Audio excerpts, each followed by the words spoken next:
Humanity has a natural curiosity, a rather unique element of the species. Beyond Homo sapiens, natural curiosity and collection seems associated with intelligence in nature. Monkeys and magpies share our syndrome.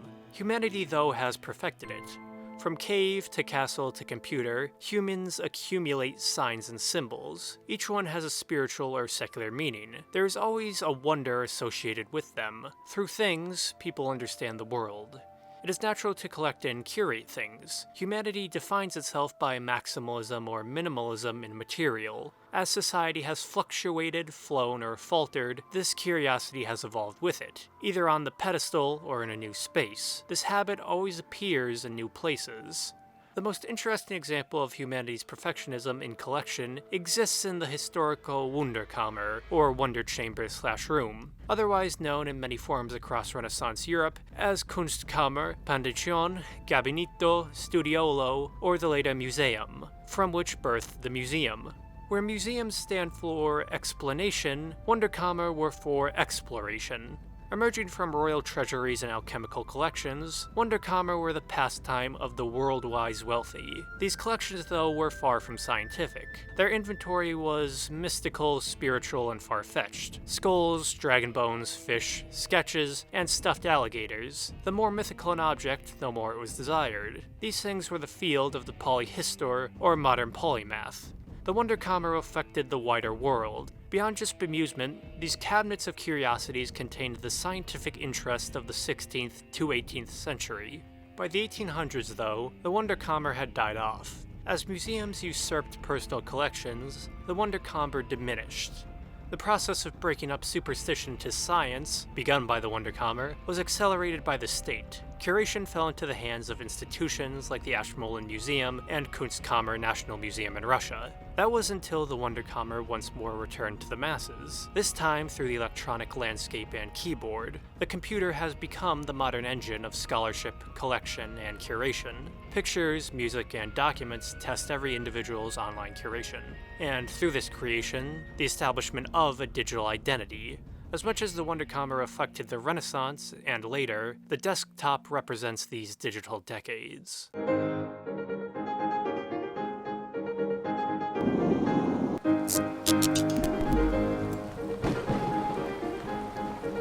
The Wunderkammer was the tool of scholarship during and after the Renaissance in Europe. The proliferation of the passion was heavily paralleled with the time period. As wealth emerged outside the feudal structure, the massive resurgence in leisure time and cultural interest created the perfect conditions for curation. The Wunderkammer existed all across Europe, but it was most common in important Renaissance areas like Italy and Germany. There, royalty and the emerging merchant class existed in close equilibrium. The Medici were notorious collectors with a discerning taste, and carpenters in Augsburg, Germany specialized in producing wonder rooms. An entire industry emerged. That is not to say collecting was totally new or uniquely European. The Roman emperors, famously Augustus, were obsessive collectors, filling entire palaces and islands with treasures and wonders. The Chinese too continued the tradition during the Middle Ages. Mythology, alchemy, and magic all existed within the collection of Chinese nobles. In Europe, the revival was simply spurred on by humanist learning and the discovery of the New World. The global order was quickly changing. Through encyclopediaism and universalism, scholars believed they could master the world.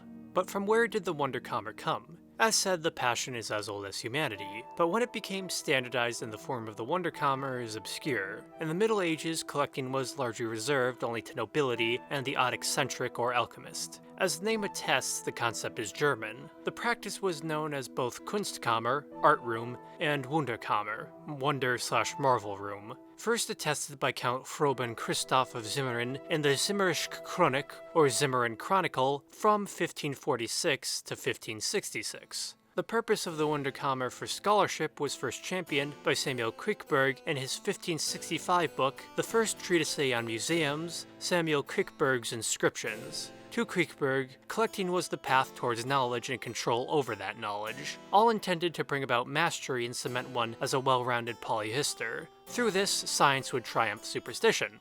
From 1550 to 1750 was the heyday of the Wunderkammer across Europe. The Danish scholar Ole Worm was a great collector of the odd and interesting. In 1655, his Musée Wormani, or Museum Wormianum, one of the greatest Wunderkammer collections in Europe. It included fossils, artifacts, taxidermied animals, and the only known illustration of a living member of the extinct great ox species. Worm, though, was likely beaten by the Dutch collector Lavinius Vincent. His collection, the Wonder Theater of Nature, included 600 files of animal cadavers and spirits, 288 boxes of indigenous and exotic insects, 32 drawers of shells and crustaceans, 14 drawers of minerals and fossils, and a cabinet with a woodland-like scene created from different kinds of corals and sponges. How was all this material and madness organized? While the Wunderkammer were highly dependent on person, there were some linking factors. A shared sense of scholarship in each. The material was generally organized in 4 categories: artificialia, human works; naturalia, natural works; exotica, exotic plants and animals; scientifica, scientific instruments. All categories that pertain to the ongoing scientific revolution and colonization of the New World.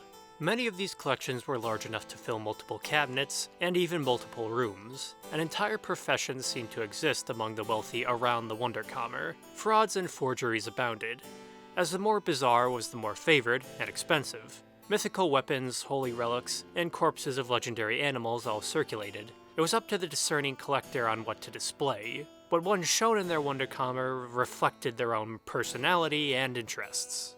From the Renaissance to the Enlightenment, the Wunderkammer was the province of the polyhistor. As the Wunderkammer was a catalog of the world, the polyhistor was a person who sought to perfectly understand that world. As the Enlightenment crept in at the start of the 1700s, the ideal of the polyhistor faded, and the Wunderkammer went with it. The evolution of science and social spirit took a more critical eye to the cabinets of curiosities. There was no room for the mystical in a perfectly logical world. The universalism of the polyhistor began to die off as specialization triumphed.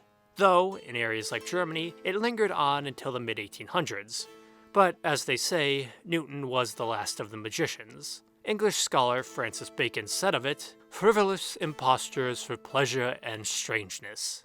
The supremacy of science and taxonomy shattered the Wunderkammer in the Enlightenment. The surge of science led to both the centralization and liberalization of European states. This resulted in a united national identity, one that rendered the universalism of the Wunderkammer defunct. No longer was the polymath a citizen of the world, but a member of a definite nation. From the miscellany of the Wunderkammer, a national identity was crafted.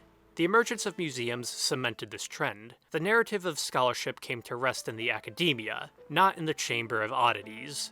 The purpose of scholastic efforts was to destroy the elements of superstition expressed in the Wunderkammer. Individuals such as Elias Ashmole in England donated their massive collections for the express purpose of establishing museums. In his case, curation of his collection fell into the hands of Oxford University, who established the Ashmolean Museum in 1683. The next 300 years would see the dominance of museums across the world.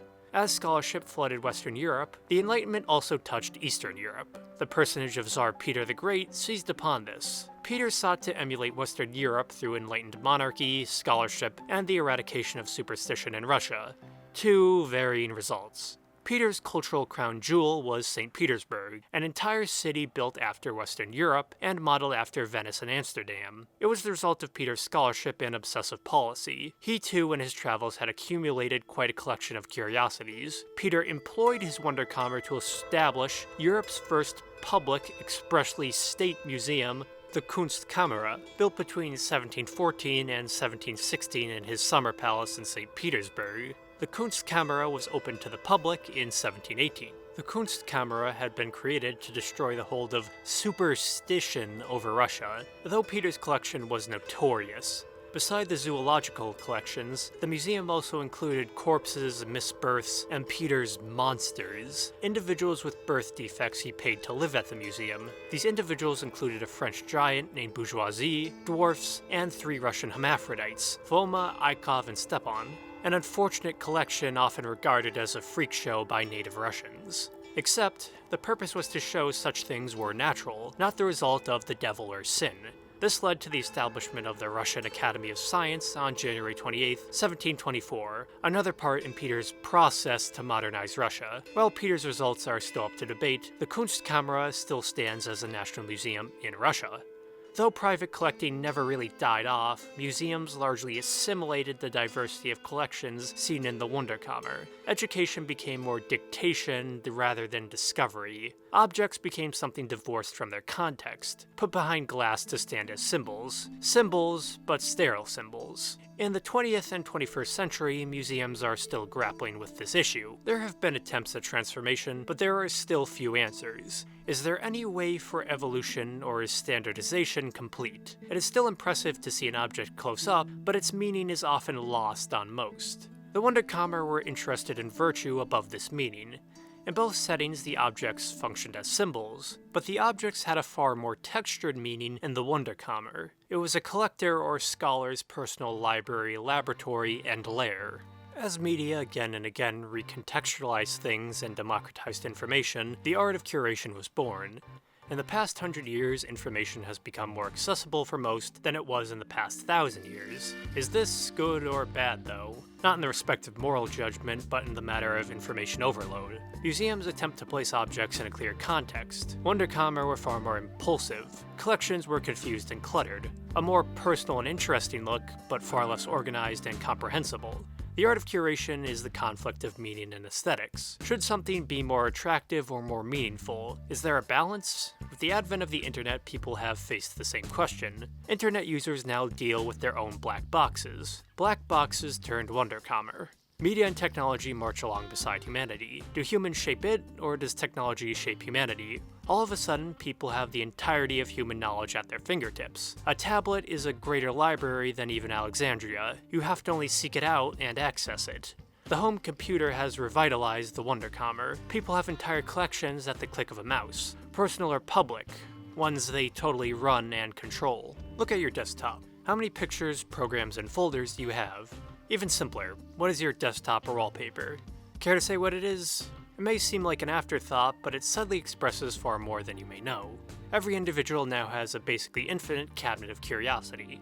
I can attest, very few of my collections have much logic behind them. Like magpies, web users collect and curate on instinct alone. Even online, what does a YouTube, Facebook, or Twitter page say about the user? Is one a scholar or simply a collector? This is the dilemma of the digital identity. All our cabinets of curiosities are public, whether we like it or not.